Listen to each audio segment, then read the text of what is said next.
Hello everyone, আসসালামু আলাইকুম। আজকে আপনাদের ভাই অফিস থেকে আসার আগে বলেছিল সে ভুনা খিচুড়ি খাবে, সাথে ডিম ভুনা। তো তার জন্য ভুনা খিচুড়ি আর ডিম ভুনা সঙ্গে সালাদ করে রেখেছি, সে খাবে। তো অফিস থেকে আসার সময় আমার জন্য অনেক মজার মজার খাবার নিয়ে আসছে, যেগুলো আমি খুব পছন্দ করি। তো আমার জন্য মিষ্টি নিয়ে আসছে, আর এই কালো জামগুলো আমার খুব পছন্দের, এই জন্য কালো জাম আর সাদাটা মিলায় নিয়ে আসছে। আর নিমকি নিয়ে আসছে, নিমকিগুলো খুবই মজার আর কি।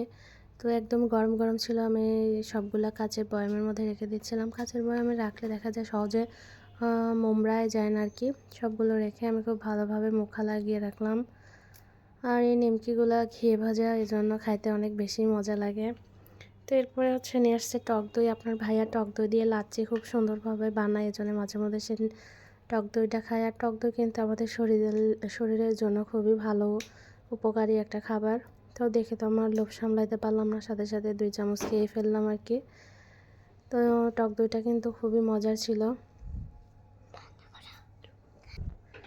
তো আমি টক দইয়ের মুখাটা ভালোভাবে লাগিয়ে রেখে দিলাম। তো সঙ্গে গুঁড়া দুধ নিয়ে আসছে, লাচ্ছি বানাইতে গেলে তো গুঁড়া দুধের প্রয়োজন পড়ে। তো এরপরে আপনার ভাই আমার ঘরের কিছু প্রয়োজনীয় জিনিস, বিউটিনা লোশন, এটা আমি আগে কখনো ব্যবহার করি না। এর সাথে আবার স্যান্ডেলিনা সাবান ফ্রি, একটা পেপসোডেন্ট, তারপরে ঘরের একটা বডি স্প্রে নিয়ে আসছে ওর জন্য আর কি, আপনার ভাইয়ের জন্য।